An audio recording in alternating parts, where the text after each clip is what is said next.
Good afternoon friends, green world চ্যানেলে আপনাদের সবাইকে স্বাগত। নমস্কার। আজকে একটি অন্য ধরনের ভিডিও নিয়ে আপনাদের সবার সামনে হাজির হয়েছি। এটি হচ্ছে ফার্ন জাতীয় উদ্ভিদ। এটি এক প্রকার টেরিডোফাইট প্রজাতির উদ্ভিদ। আমরা যেরকম সবাই জানি, অপুষ্পক উদ্ভিদদের মধ্যে সর্বোন্নত উদ্ভিদ হলো ফার্ন।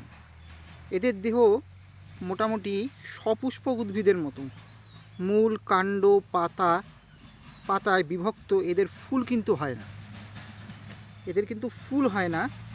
এরা রেণু সৃষ্টির মাধ্যমে বংশবৃদ্ধি করে থাকে। এরা মূলত গ্রামাঞ্চলে বা জঙ্গল এলাকাতেই বেশি দেখা যায়, এমনকি পুকুর পাড় এরকম জলজ জায়গাতেও এই ধরনের উৎপত্তি আমরা এক প্রকার দেখে থাকি। এরা সাধারণত স্থলজ প্রকৃতির উদ্ভিদও বলতে পারেন। এরা রেণু সৃষ্টির মাধ্যমে বংশবৃদ্ধি করে থাকে। এদের যে বর্ণনা এইরকম। এদের দেহ প্রকৃত যে এদের দেহটা মূল, কাণ্ড, পাতায় বিভক্ত হয়ে থাকে। এদের কাণ্ডের নাম হচ্ছে রাইজোম। এদের পাতা দু ধরনের, একটা হচ্ছে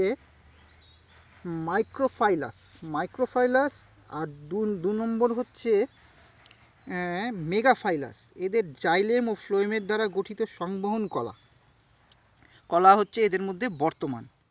পাতা পক্ষল জাতীয় এবং যৌগপত্র প্রকৃতির।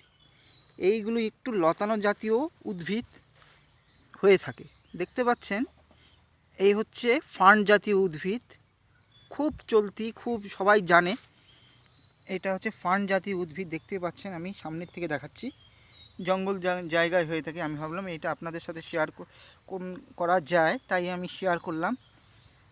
অবশ্যই শেয়ার করবেন, লাইক করবেন আমার ভিডিওকে।